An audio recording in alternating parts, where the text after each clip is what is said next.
وما ينطق عن الهوى إن هو إلا وحي يوحى علمه شديد القوى ذو مرة. بسم الله الرحمن الرحيم والصلاة والسلام على أشرف المرسلين سيدنا محمد الأمين وعلى آله وصحبه أجمعين. اللهم اجمعنا عليك ولا تكلنا إلا إليك. أرنا اللهم الحق حقا وارزقنا اتباعه وأرنا الباطل باطلا وارزقنا اجتنابه واجعلنا من عبادك الصالحين وأوليائك المقربين برحمتك يا أرحم الراحمين. Donc nous reprenons nos cours du commentaire de Sahih al-Bukhari après la période du mois du Ramadan. Et nous nous sommes arrêtés à la 32e rubrique, toujours du 3e chapitre, le chapitre de l'ilm, du savoir. Et que l'imam al-Bukhari, rahimahullah wa nafa'ana bi'ilmih, a intitulé Babu 'idhati al-imami nisa'a wa ta'limihin. Et dans cette rubrique, il a cité le hadith numéro 98 dans son Sahih et numéro 84 dans Tajrid Sarih de l'imam Zabidi. Et dans ce hadith, il dit rahimahullah حدثنا سليمان بن حرب قال حدثنا شعبة عن أيوب قال سمعت عطاء قال سمعت ابن عباس قال أشهد على النبي صلى الله عليه وسلم أو قال عطاء أشهد على ابن عباس أن رسول الله صلى الله عليه وسلم خرج ومعه بلال فظن أنه لم يسمع فوعظهن وأمرهن بالصدقة فجعلت المرأة تلقي القرط والخاتم وبلال يأخذ في طرف ثوبه. وقال إسماعيل عن أيوب عن عطاء وقال عن ابن عباس رضي الله عنهما أشهد على النبي صلى الله عليه وسلم الحديث. Donc cette rubrique a été intitulée par l'imam al-Bukhari sur l'exhortation et l'enseignement des femmes par l'imam. Alors l'imam ici, ça veut dire le gouverneur des musulmans ou celui qui a la responsabilité sur les musulmans. Et donc dans ce hadith 98, dans son sahih, il dit, c'est pas la peine que je répète la chaîne de transmission, donc je termine par Ata, dit, j'ai entendu Ibn Abbas radiyallahu anhuma dire, une fois le messager d'Allah sallallahu alayhi wa sallam est sorti avec Bilal qui l'accompagnait. Il s'est dirigé vers les femmes pensant qu'elles ne l'avaient pas entendu. Ça veut dire qu'elles n'avaient pas entendu son sermon. Alors il leur prêcha et leur ordonna de faire l'aumône. En entendant cela, les femmes commencèrent à faire l'aumône. Certaines ont fait don de leurs boucles d'oreilles, d'autres ont donné leurs bagues et Bilal les récupérait dans le coin de son vêtement. Ensuite, Imam Bukhari dit, d'après Ismaïl, sur Ayyub, sur Ata, c'est Ibn Abbas radiallahu anhuma qui a dit, j'atteste que le prophète sallallahu alayhi wa sallam est sorti accompagné de Bilal jusqu'à la fin du hadith. Alors, cette rubrique fait suite à la rubrique précédente dans laquelle l'imam al-Bukhari exhorte les particuliers à éduquer et à enseigner à leurs esclaves femmes et à leurs épouses. C'est la rubrique qu'il a intitulée Babu ta'lim ar-rajuli amatahu wa ahla. C'est-à-dire il est bien que l'homme enseigne la religion ou la science à son esclave femme et à son épouse. Donc ça, le but bien entendu de l'imam al-Bukhari, c'est de dire que les femmes ne doivent pas être à l'écart de l'apprentissage et de l'enseignement. Au même titre que les hommes, les femmes doivent apprendre leur religion, bénéficier d'un bon enseignement et enseigner, bénéficier de l'exhortation. Donc c'est cela le but de l'imam al-Bukhari. La science n'est pas exclusive pour les hommes, ni dans son acquisition, ni dans sa transmission. Et dans cette nouvelle rubrique, l'imam al-Bukhari donc, a intitulé Babu 'idhati al-imami an-nisa'a wa ta'limihin. Donc là, il appelle à ce que l'imam, ça veut dire le gouverneur ou le responsable des musulmans, veille à ce qu'on transmette l'exhortation aux femmes et à ce qu'on enseigne les femmes. Donc autant pour la rubrique précédente, il parlait d'un homme, d'un particulier, il a justement à transmettre le savoir à sa femme, à ses filles, et ainsi de suite. autant ici, il dit que c'est une responsabilité du gouverneur, responsabilité de l'État. Et donc, ce titre a été inspiré, le titre qu'a donné l'imam al-Bukhari, a été inspiré du hadith cité dans cette rubrique, qu'on vient de citer dans cette introduction, ainsi que des versions, d'autres versions de ce même hadith. En fait, après avoir terminé la prière de l'Eid, suivi du prêche, donc comme vous le savez, la prière de l'Eid, il y a deux prières de l'Eid, Eid al-Fitr et Eid al-Adha. Normalement, on commence par la prière, les deux rak'at, et ensuite on accomplit le prêche, contrairement au vendredi où on commence par le prêche et ensuite les deux rak'at. Donc là, le prophète sallallahu alayhi wa sallam a accompli la prière de l'Eid et ensuite il a fait le prêche. Et donc ensuite il est parti et il était accompagné de Bilal radiyallahu anhu. Et c'est là où il est passé par les femmes, puisque les femmes se mettaient à l'arrière donc de l'endroit où on priait, de l'musalla où on priait l'Eid. Et comme les femmes étaient éloignées, le prophète sallallahu alayhi wa sallam a pensé qu'elles n'avaient pas entendu son prêche. Donc voilà pourquoi il s'est arrêté à côté d'elles et il était accompagné de Bilal et il a commencé à les exhorter et à leur donner un enseignement. Donc c'est ça le hadith. Et donc l'imam al-Bukhari, il a pris ce hadith-là et il a extrait une moralité. C'est que le prophète sallallahu alayhi wa sallam veillait à ce que les femmes bénéficiaient de la même exhortation et du même enseignement que les hommes. Puisqu'il n'y avait pas à l'époque des haut-parleurs où les femmes pouvaient entendre le prophète sallallahu alayhi wa sallam de loin, puisque là il s'agit d'une prière de l'Eid, donc il y a tout le monde, toute la ville qui est présente, donc il y a beaucoup plus de monde que lors de la prière de Jumu'ah.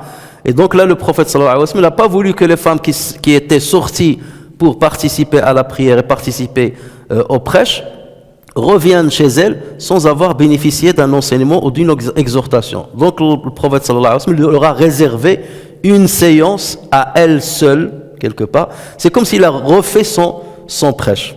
D'accord ? Donc il a voulu à ce que tout le monde puisse bénéficier de son exhortation et de son enseignement. Et c'est de là que l'imam al-Bukhari donc va tirer cette moralité. Il faut que l'imam, le gouverneur, ou bien l'État qui s'occupe des musulmans, veille, ou de non-musulmans d'ailleurs, ça c'est bien entendu, tout le monde est concerné par ça, veille à ce que les femmes bénéficient du même enseignement et des mêmes exhortations qu'on donne aux hommes. Donc ils sont à pied d'égalité que les hommes concernant ce sujet. Alors le prophète sallallahu alayhi wa sallam leur dit: ô femmes, donnez l'aumône, car j'ai vu que vous étiez la majorité des résidents de l'enfer. Alors cette partie-là, on l'a déjà expliqué et on a montré que ça ne veut pas dire que les femmes sont plus enclins à entrer en enfer que les hommes. On a expliqué que ce hadith-là, d'une autre manière, c'est qu'elles seront nombreuses dans le paradis et elles seront nombreuses dans l'enfer, puisqu'à la fin des temps, il y aura beaucoup plus de femmes que d'hommes. Donc en termes numériques, quelque part, forcément, il y aura beaucoup plus de femmes dans le paradis et beaucoup plus de femmes dans l'enfer. Et ça, on l'a déjà expliqué dans une séance précédente. Et donc, l'imam al-Bukhari, d'où est-ce qu'il a tiré l'intitulé de cette rubrique? Parce qu'il a parlé d'exhortation, il a parlé de l'enseignement. Et ensuite, il a cité ce hadith-là. Ça veut dire que dans ce hadith-là, il y a une exhortation et il y a un enseignement. Donc, regardez l'intelligence de l'imam al-Bukhari. Donc, pour lui, lorsque le prophète sallallahu alayhi wa sallam a mis en garde les femmes contre l'enfer, donc là, c'est une exhortation. Et lorsqu'il leur a dit tasaddaqna, donnez l'aumône, ça c'est un enseignement. D'accord? Donc rien que dans le hadith là, il a tiré donc deux conclusions. Et bien entendu, l'exhortation étant un élément de l'enseignement. L'enseignement c'est général. Dans l'enseignement, il faut qu'il y ait l'exhortation. L'enseignement c'est pas que du technique. Normalement, l'enseignement, on donne des informations et on donne aussi de l'exhortation. Mais l'imam Bukhari ici, il a voulu distinguer entre les deux, pour dire qu'il ne faut pas se contenter de dire oui, mais on a exhorté les femmes, ça suffit. Non, il faut qu'elles soient enseignées. Il faut qu'elles bénéficient d'un enseignement au même titre que les hommes. Alors le gouverneur des musulmans, en l'occurrence l'État, doit mettre tous les moyens en œuvre pour que les femmes et les hommes puissent accéder à l'enseignement, et notamment l'enseignement religieux, tout enseignement qui servira à la société tout entière. Donc ça peut être les sciences profanes, la médecine, la physique, plusieurs de toute façon sciences sont nécessaires à l'être humain pour qu'il puisse évoluer normalement dans la société. Alors le devoir du gouverneur d'une manière générale, n'importe quel gouverneur, son devoir normalement, c'est de protéger 5 choses, 5 sphères. Protéger la pratique religieuse, protéger la vie de ses gouvernés, protéger l'honneur de ses gouvernés et protéger les biens matériels, protéger la raison, bien entendu, ça veut dire interdire tous les produits qui peuvent toucher à la raison, l'alcool, les stupéfiants et ainsi de suite, parce qu'il doit préserver la santé morale de ses gouvernés, et préserver bien entendu les biens matériels. Et bien entendu, protéger la religion permet de protéger tout le reste. Pourquoi? Parce que la religion, et notamment l'islam, il préserve le reste. C'est-à-dire, si la religion est préservée, elle, justement, elle appelle à ce qu'on préserve l'intégrité, l'honneur, les biens matériels, et ainsi de suite. Alors, et dans ce sens-là, le prophète sallallahu alayhi wa sallam dit dans un hadith rapporté par Bukhari et Muslim sur Abdullah ibn Umar radiallahu anhuma, كلكم راع وكلكم مسؤول عن رعيته والأمير راع والرجل راع على أهل بيته والمرأة راعية على بيت زوجها وولده فكلكم راع وكلكم مسؤول عن رعيته. Chacun de vous est berger et chacun d'entre vous est responsable de son troupeau. L'émir est un berger, donc le gouverneur est un berger, l'homme est un berger pour les gens de sa maison, la femme est une bergère pour le foyer de son mari et les enfants de celui-ci. Ainsi, chacun d'entre vous est un berger et chacun d'entre vous est responsable de son troupeau. Donc parmi les responsabilités importantes d'un gouvernement, d'un gouverneur, c'est justement d'assurer les besoins de ses gouvernés. Et là, bien entendu, chacun est responsable. Donc la responsabilité n'incombe pas uniquement à l'homme ou à la femme, mais même le gouverneur est responsable. Et ce hadith est bien entendu général pour nous montrer que chacun de nous est quelque part responsable de quelque chose. Et il ne peut pas se soustraire à sa responsabilité. Alors revenons maintenant au hadith lui-même. حدثنا سليمان بن حرب قال حدثنا شعبة عن أيوب قال سمعت عطاء قال سمعت ابن عباس قال أشهد على النبي صلى الله عليه وسلم أو قال عطاء يعني دوت أشهد على ابن عباس أن رسول الله صلى الله عليه وسلم خرج مع بلال. Donc Sulayman ibn Harb nous a rapporté sur Shu'ba, sur Ayyub, et ici il s'agit de Ayyub as-Sikhtiyani, sur Ata ibn Rabah, qu'il a dit: j'ai entendu Ibn Abbas dire, j'atteste que le messager sallallahu alayhi wa sallam est sorti avec Bilal après la prière et tout ça. Donc là, c'est le premier énoncé que Ayyub Sikhtiyani a rapporté sur Ata. Que Ibn Abbas, c'est lui qui a dit j'atteste que le messager. Ou bien Ata a dit j'atteste que Ibn Abbas a dit que le messager est sorti avec Ayyub. Quelque part, le doute, il vient de qui? Il vient de Ayyub as-Sikhtiyani. Il ne sait pas si Ata avait dit c'est moi qui atteste que Ibn Abbas a dit, ou que Ata a dit Ibn Abbas a dit j'atteste que le prophète est. Donc là, donc le aou, ça c'est un doute de la part de celui qui a transmis la fin de Ayyub Sikhtiyani qui a transmis ce hadith. Et d'ailleurs, on trouve cette même version de hadith chez l'imam Ahmed, rahimahullah, mais dans sa version de l'imam Ahmed, il dit Ayyub, ça veut dire Ayyub Sikhtiyani, a rapporté que Ata a dit j'atteste que Ibn Abbas a attesté que le messager. Donc il a dit deux fois, j'atteste que Ibn Abbas a attesté. Donc vous voyez même les petits détails comme ça, les savants, ils rentrent dedans. Pourquoi? Parce qu'ils ont le devoir de rapporter exactement ce qu'ils ont entendu. Donc ce n'est pas au narrateur de faire le tri, de dire je vais dire ça plutôt que ça. Non, lorsqu'il a un doute, avec toute authenticité, fiabilité, il dit voilà, j'ai entendu soit ça, soit ça.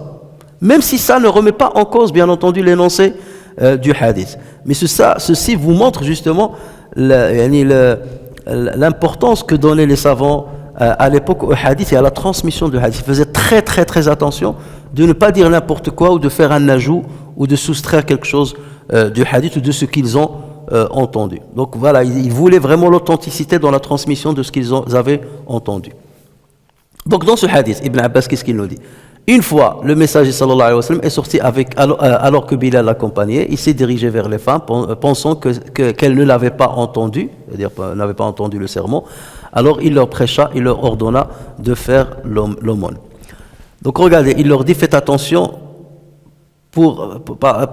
à l'enfer, vous serez nombreuses dans l'enfer. Donc faites attention pour que nous la majorité des femmes de l'enfer, la majorité des résidents de l'enfer sont des femmes. Donc pour que vous n'en fassiez pas partie, faites l'aumône. Donc ceci prouve bien entendu que l'aumône préserve du châtiment de l'enfer.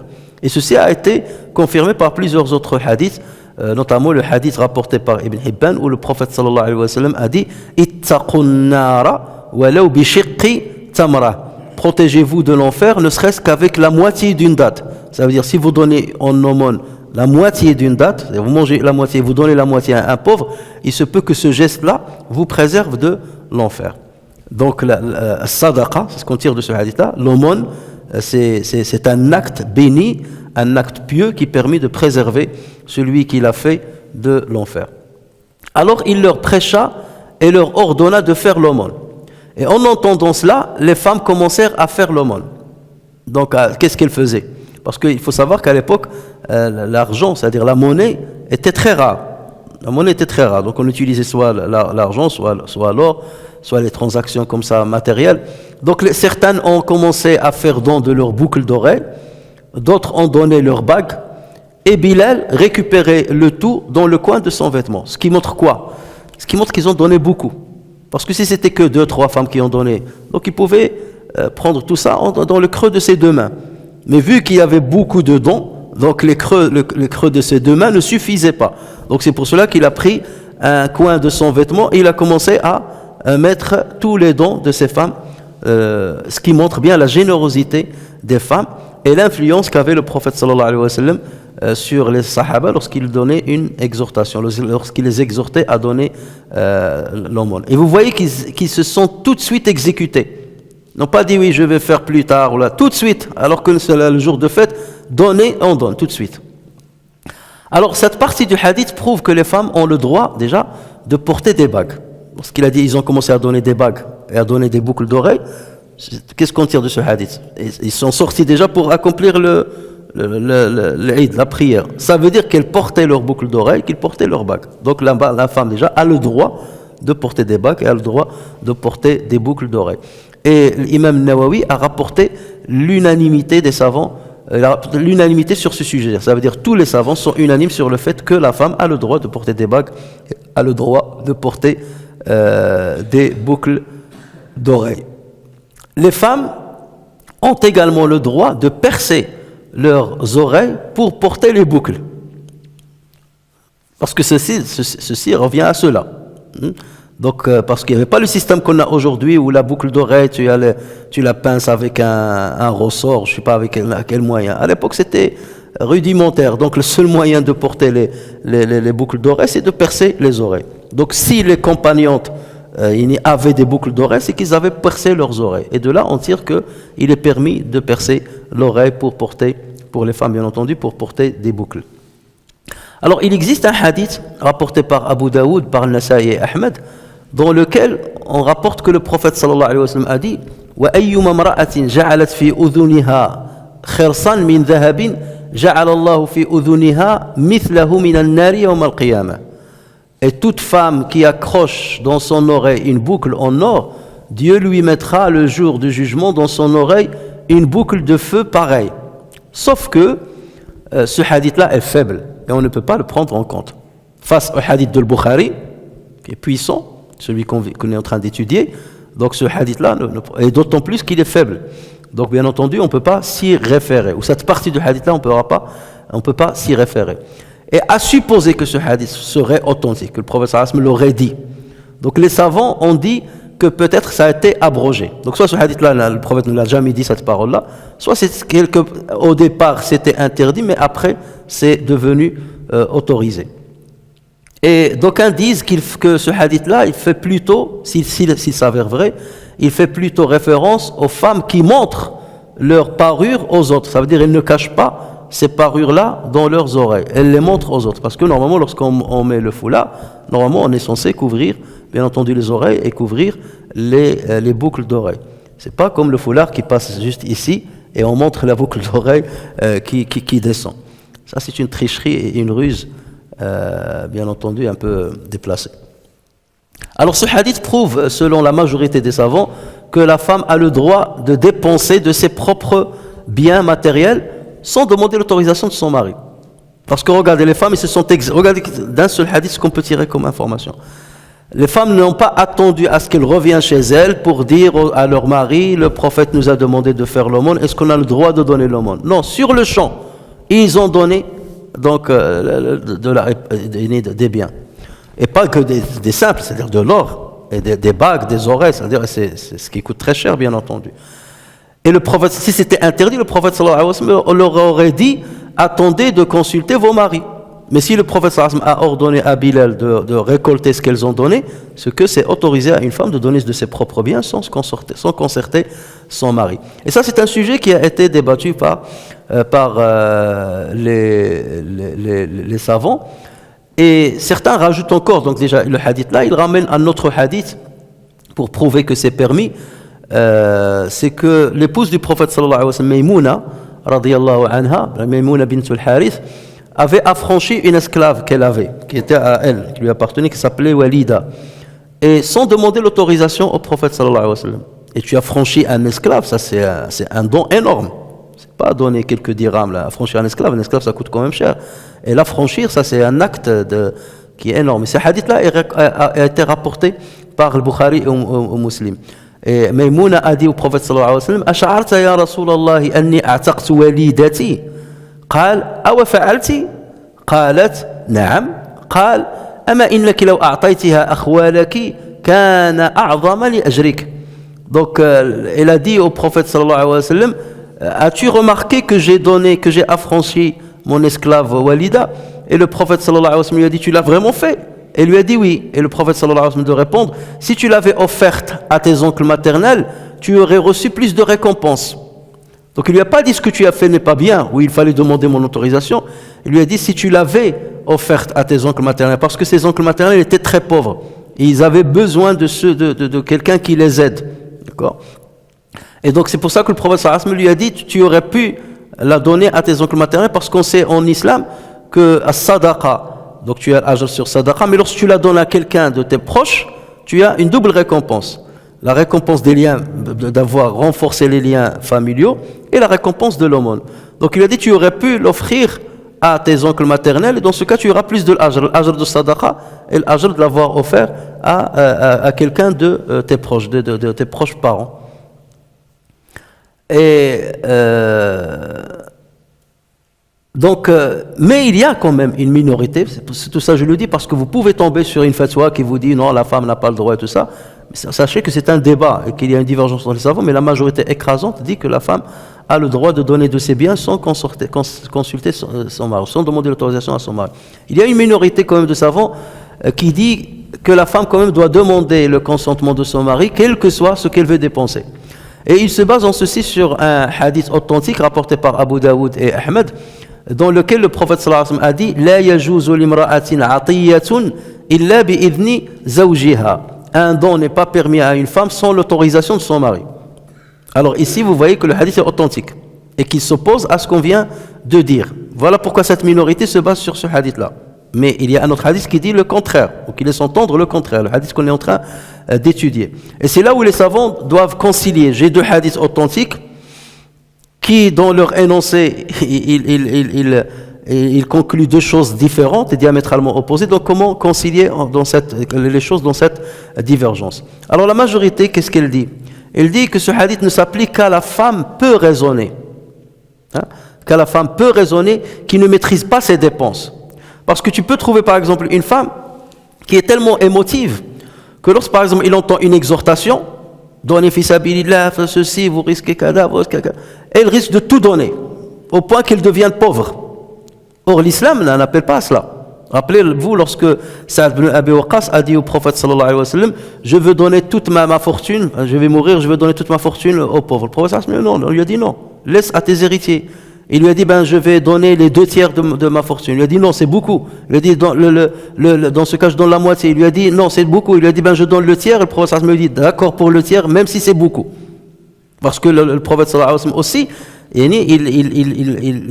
veut que les gens donnent d'une manière raisonnée pour qu'ils ne deviennent pas, qu'ils ne basculent pas vers la pauvreté. Et surtout lorsqu'il s'agit d'une femme peut-être qui ne travaille pas, qui ne peut pas facilement avoir accès à l'argent, c'est pas sur un coup d'émotion.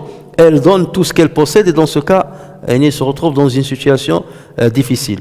Donc c'est dans ce contexte-là où les savants disent ce hadith-là, donc peut-être le prophète l'a dit dans ce sens-là, pour les femmes qui risquent de tout donner. Donc dans ce cas, il les exhorte à consulter leur mari pour qu'ils ne fassent pas un geste qui risque de devenir gravissime pour leur situation financière. L'imam Malik, quant à lui, il a pris une position intermédiaire. C'est ça ce qu'on appelle la conciliation entre les hadiths opposés. Donc lui, il dit, il ne faut pas que l'épouse dépense plus du tiers de ses biens sans le consentement de son mari. Jusqu'au tiers. Donc lui, il a pris l'autre hadith où le prophète sallallahu alayhi wa sallam a dit à Sa'd ibn Abi Waqqas, oui, pour le 1/3, tu peux le donner, mais c'est déjà beaucoup. Donc il a concilié entre ce hadith-là et le hadith qui permet aux femmes de donner. Et donc il a dit, jusqu'au tiers, elle n'a pas le devoir de concerter son mari. Parce que quand même, il lui reste 2/3 de ses biens.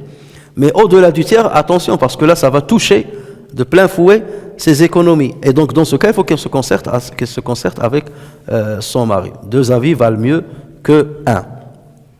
Donc, c'est pas quelque part, c'est pas parce que la femme est là. Il ne faut pas comprendre le hadith dans le sens où la femme ne raisonne pas ou quelque chose. Non, c'est qu'elle peut être victime de son émotion. D'accord ? Et dans ce cas-là, il risque de faire un geste qui est béni dans l'apparence, mais qui aura des conséquences catastrophiques pour elle ou pour ses enfants ou pour sa famille. Alors maintenant, s'agissant de l'objet de cette rubrique. L'objet, c'est quoi? C'est que Imam al-Bukhari nous enseigne que le gouvernement, en tout cas les responsables des musulmans, a le devoir d'assurer un enseignement, une exhortation aux femmes au même titre que les hommes. C'est pour cela, par exemple, dans nos mosquées, lorsque les femmes maintenant, dans les mosquées actuelles, il y a beaucoup de mosquées où les femmes vont prier, par exemple, à l'étage plutôt que de prier derrière les hommes, parce que c'est ça la tradition, c'est que les femmes priaient dans la même salle, dans la même mosquée que les hommes, à l'arrière, donc elles entendaient tout et elles voyaient tout, et elles accédaient à tout. Dans ce cas, bien entendu, avec les moyens actuels, il faut toujours permettre aux femmes, que ce soit par les haut-parleurs, par les baffes, par la transmission vidéo, je ne sais quoi, ou par des séances réservées à elles, comme le prophète sallallahu alayhi wa sallam l'a fait, et on le verra dans d'autres hadiths, leur consacrer une séance dans la semaine pour qu'elles accèdent à l'enseignement, au même titre que les hommes. Donc il faut utiliser tous les moyens pour qu'ils puissent bénéficier de cet enseignement. Et d'ailleurs, on voit que dans l'histoire de l'islam, plusieurs femmes sont devenues des savantes et ont marqué l'histoire de l'islam par leur érudition et par la transmission du savoir. Alors, je me suis amusé, je voulais vous donner toute une grande liste de femmes qui sont connues, et je suis arrivé à 54 savantes. Et lorsque je vous parle de savants, c'est pas il y a des femmes qui vont donner une petite exhortation, non, je parle de savants dans le fiqh, ou bien dans l'ilm al-hadith, et c'est des grandes pointures. Et on ne va pas les passer parce qu'on ne va pas passer notre temps à faire ça. Donc je vais citer seulement 4 ou 5, seulement pour vous donner justement une idée. Mais il y a des livres qui ont été consacrés à énumérer toutes les femmes qui ont marqué l'histoire de l'islam en termes de savoir et de transmission de savoir. Bien entendu, la première de ces femmes-là, c'est notre mère Aïcha, radiyallahu anha, qui est morte en l'an 58 de l'Hégire. Déjà parce qu'elle était la première élève du prophète sallallahu alayhi wa sallam, l'élève direct du prophète sallallahu alayhi wa sallam. Il était avec lui beaucoup de temps et elle était très curieuse et elle posait beaucoup de questions. Et elle était une jurisconsulte, elle était parmi les fuqaha de Sahaba. Si bien que certains savants ont recueilli toutes les fatawas de Aïcha radiyallahu anha, ils en ont fait un livre d'un volume. Un livre complet de fatawa à Aïcha radiyallahu anha. Tout un livre qui a été rédigé pour rassembler les fatawas de Aïcha. Et les sahaba se référaient toujours à elle pour lui poser des questions sur la religion. Et même, elle s'opposait à certains fatawas de grands compagnons. Vous n'avez pas raison, il y a beaucoup de récits où Aïcha radiyallahu anha s'est opposée à certains avis émis par certains compagnons. Il le remettait à l'ordre. Donc elle était une vraie référence dans ce domaine. Alors on cite un hadith sur le prophète sallallahu alayhi wa sallam qui aurait dit prenez la moitié de votre religion sur cette brunâtre.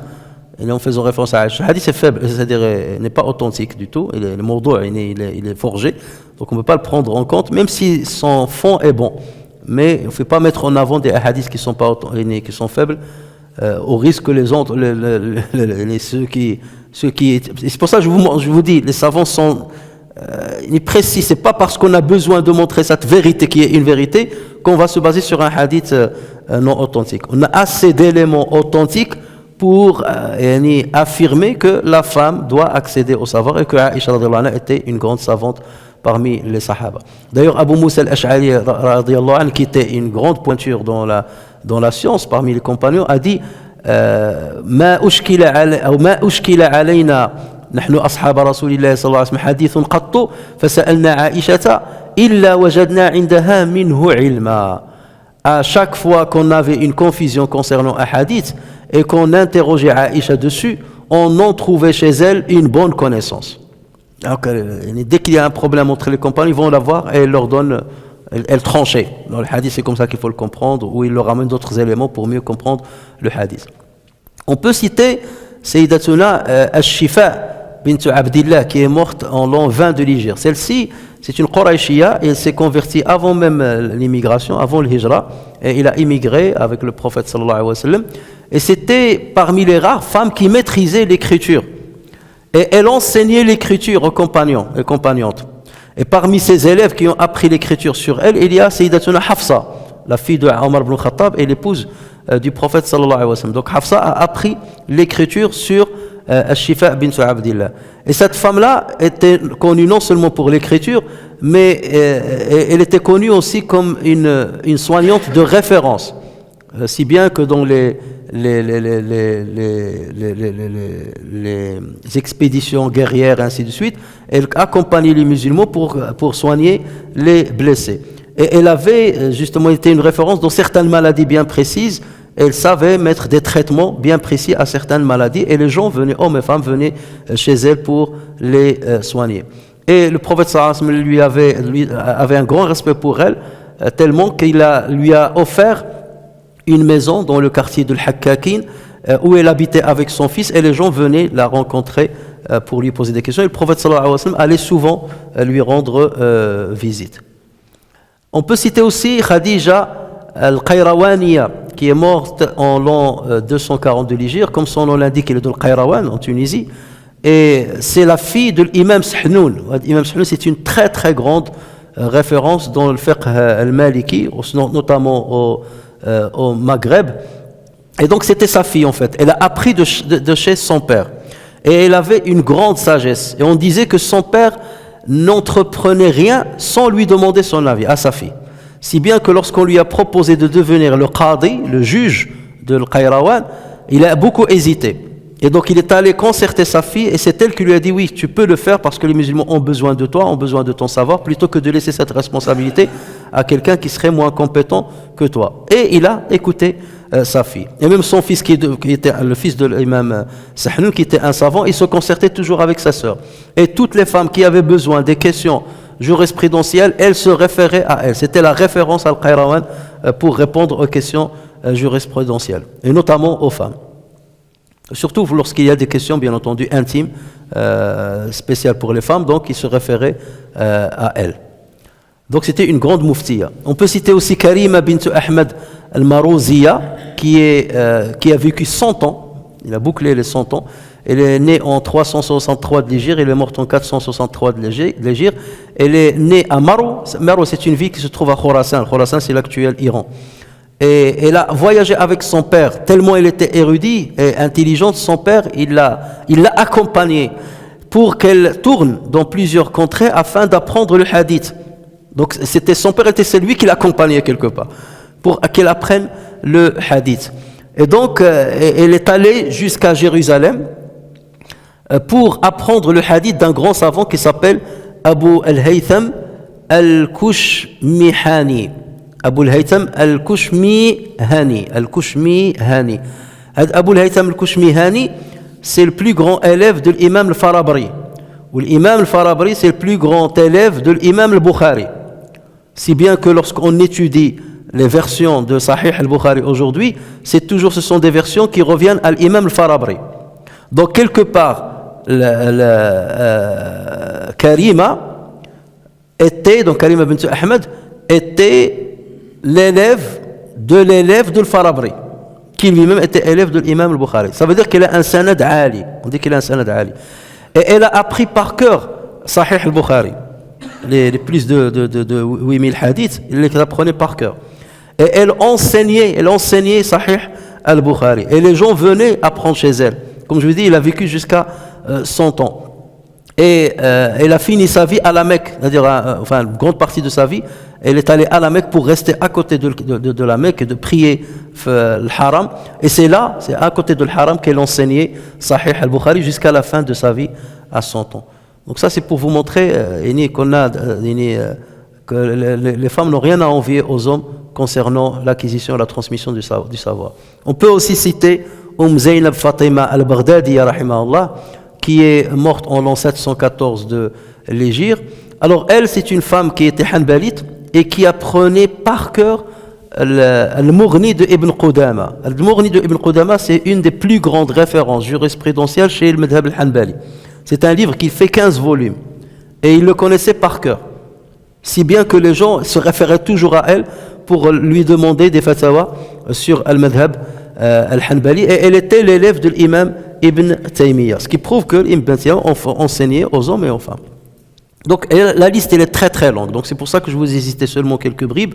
Le but c'est pas d'être exhaustif, sinon cette séance ne suffira pas, mais en tout état de cause il y a des livres qui ont été écrits concernant ce sujet bien précis. Donc tout ceci montre que l'essence de l'islam, il appelle à ce que la femme apprenne au même titre que l'homme.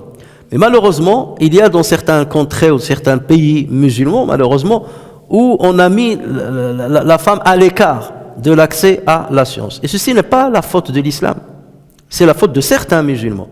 Et c'est pour cela d'ailleurs que l'imam al-Bukhari a mis ces deux rubriques, c'est pas pour rien. Il a mis la rubrique l'homme doit enseigner à sa femme esclave et à sa femme. Tout de suite une deuxième rubrique, le gouverneur doit enseigner et exhorter les femmes ou veiller à ce qu'elles soient enseignées et exhortées. Donc pour dire qu'il était en train de combattre justement cette idée nouvelle et innovante quelque part, dans le mauvais sens, d'écarter les femmes de l'accès au savoir. Et allez d'ailleurs dans des petites contrées, des petits villages au bled, par exemple au Maroc, à Sousse par exemple, et vous allez trouver les jeunes filles avec les jeunes garçons qui apprennent le Coran par cœur, et même les vieilles femmes, vous trouvez des vieilles femmes qui connaissent le Coran par cœur, ils récitent le Coran de manière normale, c'est chez elles normalement. Vous allez par exemple en Mauritanie, les enfants, ils apprennent la sira du prophète sallallahu alayhi wa sallam de leur mère et de leur grand-mère. Ils apprennent le nasab du prophète sallallahu alayhi wa sallam en complet. Ça c'est lorsqu'ils ont 4 ans, 5 ans. À peine ils commencent à parler, c'est leur maman et leur grand-mère qui leur donnent déjà le savoir. Où est-ce qu'ils ont appris ce savoir? Il n'est pas tombé dans leur tête comme ça. Ça veut dire qu'ils ont acquis le savoir, qu'ils étaient auprès des savants afin d'apprendre ce savoir, et ensuite ils participaient à sa transmission. Et c'est pour cela que c'est complètement en contradiction avec l'islam que d'empêcher les femmes d'accéder au savoir, comme ce qu'on peut trouver dans certains pays qui empêchent les femmes d'accéder aux universités ou d'accéder à l'enseignement ou à son acquisition. Donc on comprend pourquoi l'imam Bukhari a réservé ces deux rubriques-là pour parler de l'enseignement et l'accès au savoir pour les femmes. Ensuite on passe à la 33e rubrique que l'imam Bukhari rahimahullah wa nafa'ana bi'ilmihi a intitulé Babul Hirsi ala al-Hadith. Et il a cité le hadith 99e dans son Sahih et qui est numéroté 85e dans Tajrid Sarih, et dans lequel rahimahullah il a dit Haddathana Abdul Aziz ibn Abdillah قال حدثني سليمان, il s'agit de Sulayman ibn Bilal, عن عمرو بن أبي عمرو عن سعيد بن أبي سعيد المقبوري عن أبي هريرة رضي الله عنه أنه قال قيل يا رسول الله من أسعد الناس بشفاعتك يوم القيامة؟ قال رسول الله صلى الله عليه وسلم لقد ظننت يا أبا هريرة أن لا يسألني عن هذا الحديث أحد أول منك لما رأيت من حرصك على الحديث أسعد الناس بشفاعتي يوم القيامة من قال لا إله إلا الله خالصا من قلبه أو نفسه.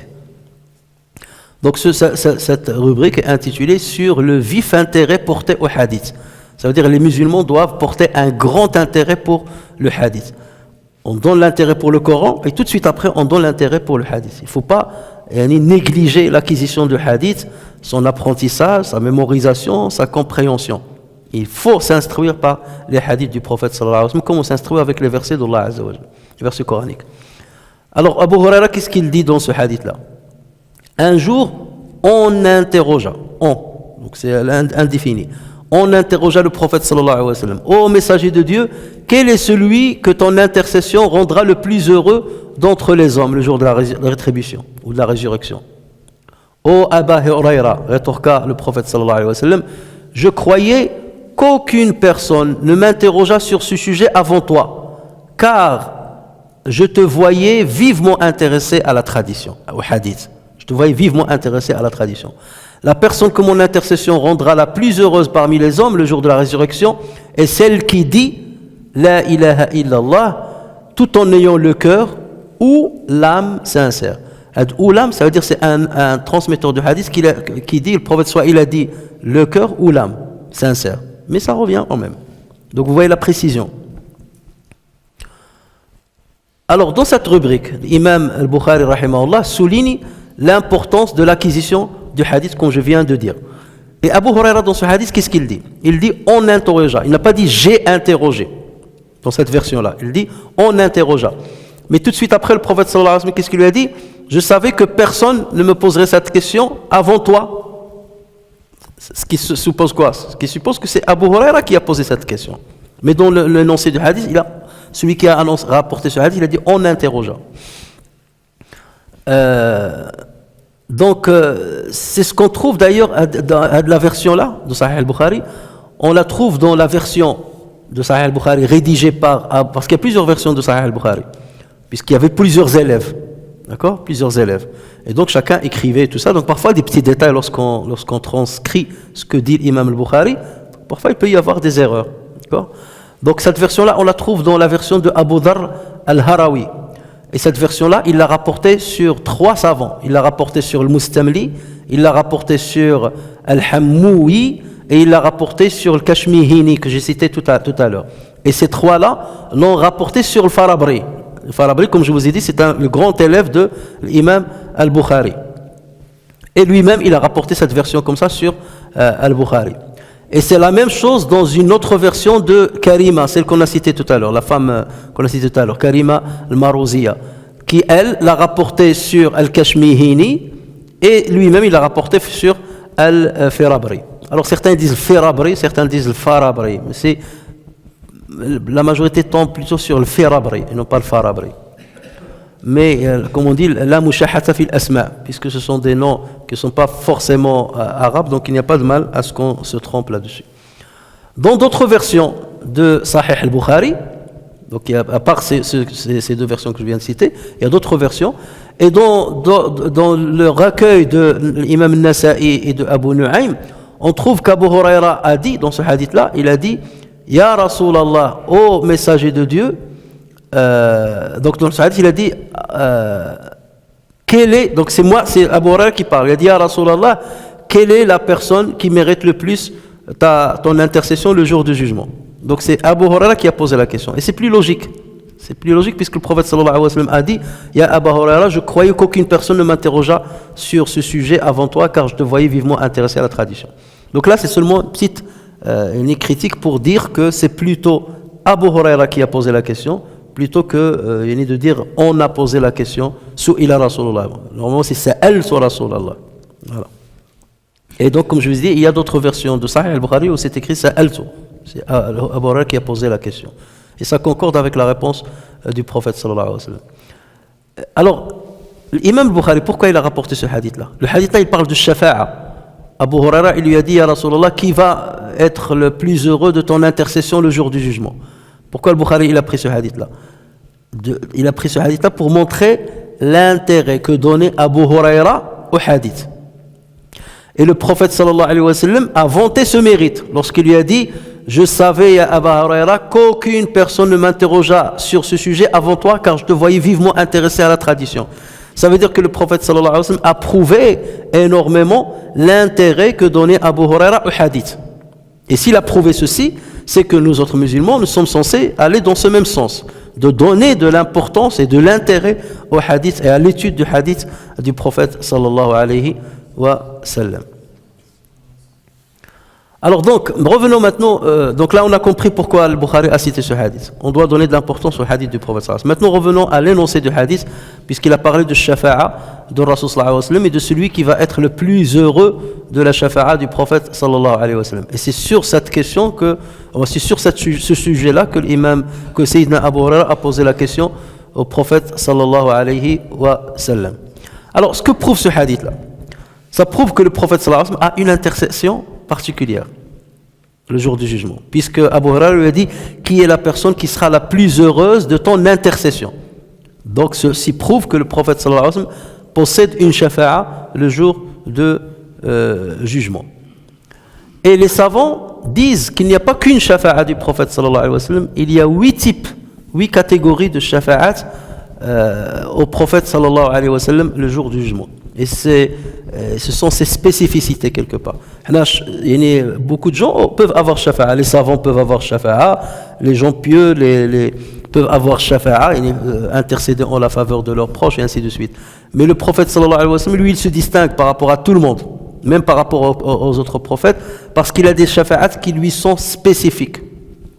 Et les savants ont dénombré 8 catégories de shafa'at chez le prophète sallallahu alayhi wa sallam. Alors la première shafa'a du prophète sallallahu alayhi wa sallam, c'est celle qui aura lieu après la résurrection. Comme vous le savez, après la résurrection, Allah Azza wa Jal va nous rassembler dans ce qu'on appelle l'Ard al-Akbar, dans le grand rassemblement, sur une terre plane où il n'y a ni monticule ni creux et dont le sable ressemble à la farine blanche.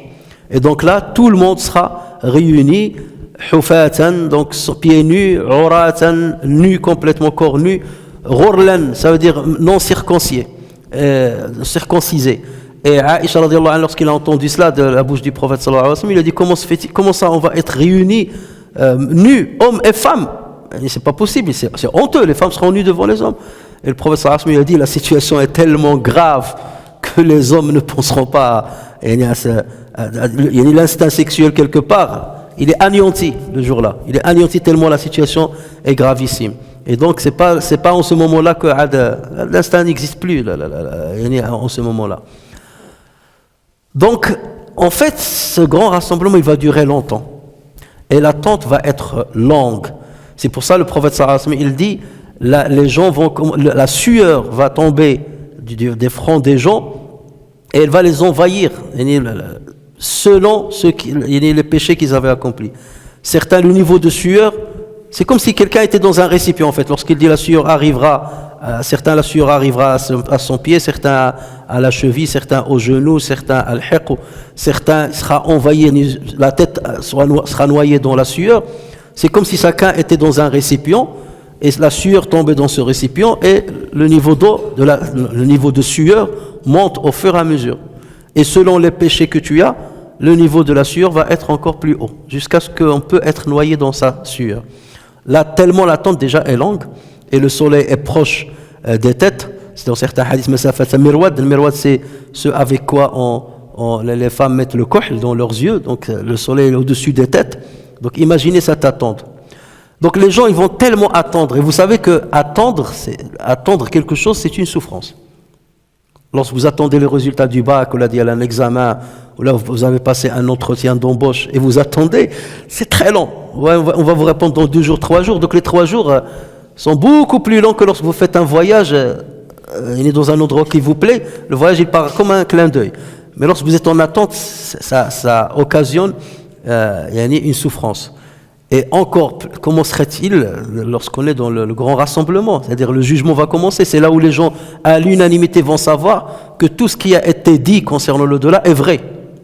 Même ceux qui démentissaient ce que disaient les prophètes et les messagers, là, ils vont dire, donc ça veut dire tout ce qu'a raconté le Coran, ce qu'a raconté les livres et tout ça, est vrai maintenant qu'on a été ressuscité.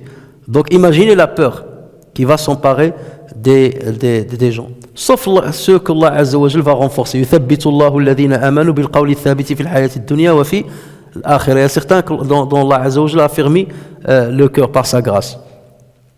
Mais donc les gens ils vont tellement attendre qu'ils vont dire que le jugement commence. Et rien que l'attente déjà on est fatigué. Donc que le jugement commence. Tant pis, ça y est, même s'il faut mériter l'enfer, peut-être que ça sera moins dur que cette attente-là. Et donc c'est pour cela qu'ils vont se présenter à des prophètes, à ceux qu'ils croyaient être les bonnes références parmi les prophètes et les messagers, afin qu'ils intercèdent en leur faveur auprès de Dieu, pour lui dire précipite le jugement. Ça veut dire, arrête cette attente. Ça y est, on est prêt, commence le jugement. Donc ils vont venir d'abord chez Adam alayhi salam. Ils vont lui dire, voilà, tu es notre père, tu es ceci, tu es cela. Est-ce que tu peux intercéder auprès de Dieu pour qu'il précipite le jugement, qu'il commence le jugement? Il va leur dire, Dieu est dans une colère inestimable. Donc je n'oserais pas le faire. Et j'ai commis un péché lorsque j'ai mangé de l'arbre interdit. Donc je ne peux pas faire ceci. Ils vont aller ensuite chez Ibrahim alayhi salam. Ils vont lui dire, tu es notre grand-père, tu es ceci, tu es cela, tu es Khalilullah. Est-ce que tu peux intercéder en notre faveur? Il va s'excuser, il va dire non, je peux pas oser le faire. Il dira la même chose que Adam alayhi salam. Ils vont aller chez Moussa alayhi salam. Il va dire la même chose. Ils vont aller chez Isa alayhi salam. Il va dire la même chose. Et ils vont finir par venir chez le prophète Mohammed sallallahu alayhi wa sallam. Lorsqu'ils vont demander l'intercession du prophète sallallahu alayhi wa sallam, il va leur dire ana laha, cela me revient. Ça veut dire Dieu m'a donné l'autorisation de le faire. Ana laha. Et donc puis le prophète sallallahu alayhi wa sallam va se rapprocher du trône d'Allah azza wa jal et il va faire des louanges qu'on n'a jamais entendues dans l'histoire de l'humanité. Allah azza wa jal va lui faciliter des mots dans sa bouche pour faire des louanges à Allah Azza wa Jal qu'on n'a jamais entendu. Et c'est là où Allah Azza wa Jal va lui dire, lève-toi, donc j'accepte ton intercession, que le jugement commence. Donc là, c'est cela la première intercession du prophète sallallahu alayhi wa sallam. Et cette intercession, on l'appelle al-maqam al-mahmoud. Al-maqam al-mahmoud. Ou certains l'appellent wasila. Et ceci, on le trouve dans le Coran lorsqu'Allah Azza wa Jal dit وَمِنَ اللَّيْلِ فَتَهَجَّدْ بِهِ نَافِلَةً لَكَ عَسَىٰ أَنْ يَبْعَثَكَ رَبُّكَ مَقَامًا مَحْمُودًا. Et de la nuit, consacre une partie avant l'aube pour des salats surérogatoires afin que ton Seigneur te ressuscite en une position de gloire. C'est ça, cette position de gloire, une intercession en la faveur de toute l'humanité. Et d'ailleurs, le prophète sallallahu alayhi wa sallam, il dit, lorsque le mu'adhin lance l'appel à la prière, dites la même chose que lui. D'accord? Allahu Akbar, Allahu Akbar. Lorsqu'il dit hayya ala salah, on dit la hawla wa la quwwata illa billah, hayya ala falah, la hawla wa la quwwata illa billah. Et lorsqu'il termine, on fait le dua. Allahumma rabba hadihi ad-da'wati at-tamma wa as-salati al-qa'ima, ati Muhammadan al-wasilata wal-fadila wab'athhu maqaman mahmoudan alladhi wa'adta. C'est ça, al-maqam al-mahmoud. Donc celui qui le dit, hallat lahu shafa'ati, il bénéficiera de mon intercession. La deuxième intercession spécifique au prophète sallallahu alayhi wa sallam, c'est l'intercession pour des gens destinés au paradis, pour que les gens destinés au paradis puissent y accéder. Puisque tant que le premier qui doit traverser la porte du paradis, c'est Mohammed sallallahu alayhi wa sallam. Et donc c'est lui quelque part qui va devancer tout le monde pour que la porte s'ouvre, la porte du paradis s'ouvre, pour qu'enfin les gens destinés au paradis puissent y accéder. Donc c'est par l'intercession. Le prophète sallallahu alayhi wa sallam demandera à Allah Azza wa Jal d'ouvrir la porte pour ceux qui méritent le paradis. Donc ça aussi c'est une intercession du prophète sallallahu alayhi wa sallam pour tous les bénéficiaires du paradis. Il y a aussi une intercession spécifique du prophète sallallahu alayhi wa sallam à son oncle Abu Talib. Comme vous savez, Abu Talib a élevé le prophète sallallahu alayhi wa sallam et il l'a beaucoup soutenu, même s'il ne s'est pas converti à l'islam. Et donc le prophète sallallahu alayhi wa sallam va intercéder en sa faveur le jour du jugement. Et c'est la personne qui aura le châtiment le moins douloureux le jour du jugement. Il sera dans un dahdah, ça veut dire dans une flaque d'eau bouillante. C'est le minimum du châtiment. Ses pieds seront dans une flaque d'eau bouillante à cause de laquelle son cerveau sera porté à ébullition. C'est ce que peut obtenir le prophète sallallahu alayhi wa sallam comme allègement du châtiment de son oncle Abu Talib. La quatrième intercession, c'est l'intercession du prophète sallallahu alayhi wa sallam pour qu'une catégorie de sa communauté entre au paradis sans être jugée. Le prophète sallallahu alayhi wa sallam, il dit 70 000 personnes. Alors certains disent 70 000, c'est le chiffre exact, et certains disent 70 000, ça veut dire beaucoup. 70 000 personnes entreront au paradis sans être jugées. Ils ne passeront pas par la case du jugement. Ils vont éviter la case de jugement. Et lorsqu'on a demandé au prophète sallallahu alayhi wa sallam qui sont-ils ou quelles sont leurs caractéristiques, il a dit الذين لا يسترقون ولا يكتوون ولا يتطيرون وعلى ربهم يتوكلون. Ceux qui n'utilisent pas le ruqya, et ça, il y a plusieurs significations données à cette caractéristique. Ceux qui n'utilisent pas, qui ne demandent pas à ce qu'on leur fasse al-ruqya, ils peuvent la faire à eux-mêmes, mais ils ne demandent pas à ce que les autres la leur fassent. Et si tout le monde entendait ça, ça épargnerait beaucoup de gens. Enfin, ça mettrait déjà plusieurs gens dans le chômage, ça c'est tant mieux pour certaines personnes, et ça épargnerait beaucoup de gens de perdre leur temps. Donc, ceux qui n'utilisent pas la cautérisation pour se soigner.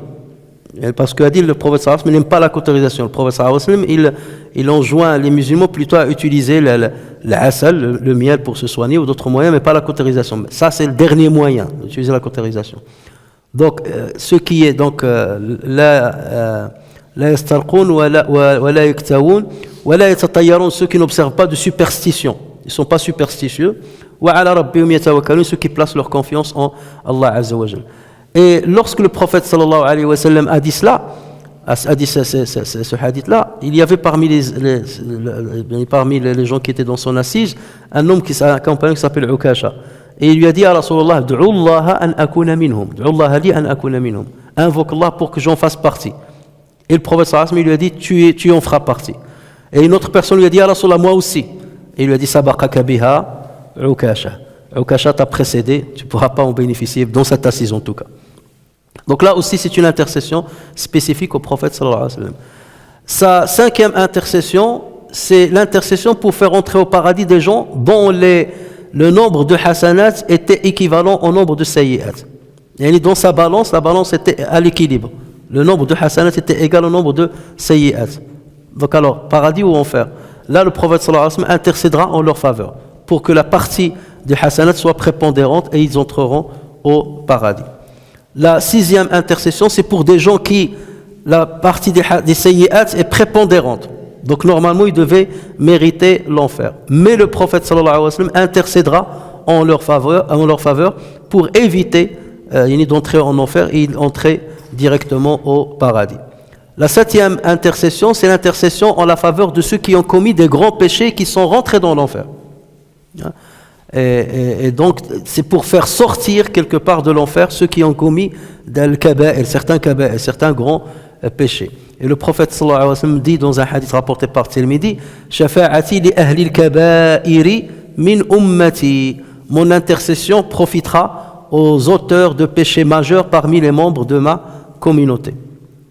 Donc elle sera donnée, pourquoi? Parce qu'ils étaient quand même croyants, mais ils avaient commis malheureusement des grands péchés. Ils avaient fait du bien, mais ils avaient commis des grands péchés.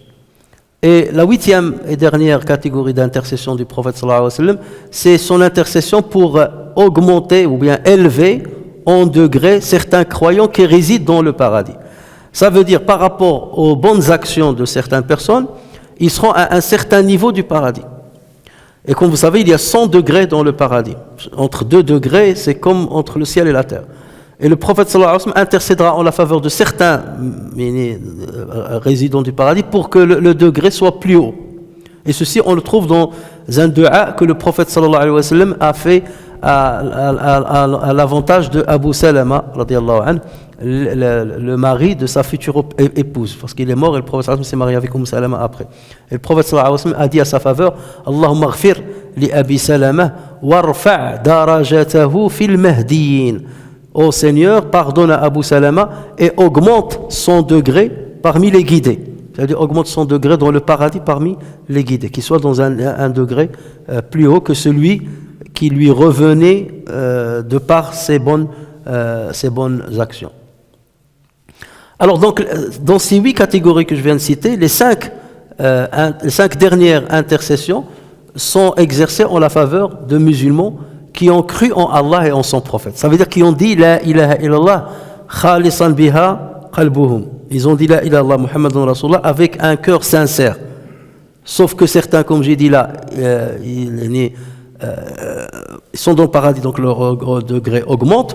Certains, ils ont commis des grands péchés. mais ils ont dit la ilaha illallah Muhammad Rasulullah avec sincérité, ou bien certains l'ont dit mais ils avaient un peu plus de sayyi'at que de hasanat, ou certains qui avaient autant de sayyi'at que de hasanat, ou ceux bien entendu qui avaient les 4 caractéristiques que j'ai citées et qui entreront au paradis sans être jugés. Donc ces 5 catégories-là, c'est parce qu'ils ont dit la ilaha illallah Muhammad Rasulullah. Alors que les autres, ils n'étaient pas forcément des croyants, comme Abu Talib n'était pas forcément croyant, ou ceux qui sont dans le grand rassemblement, tous ne sont pas forcément des croyants. Donc c'est les 5 dernières catégories qui sont des croyants et qui ont dit la ilaha illallah Muhammad Rasulullah avec une sincérité dans leur cœur.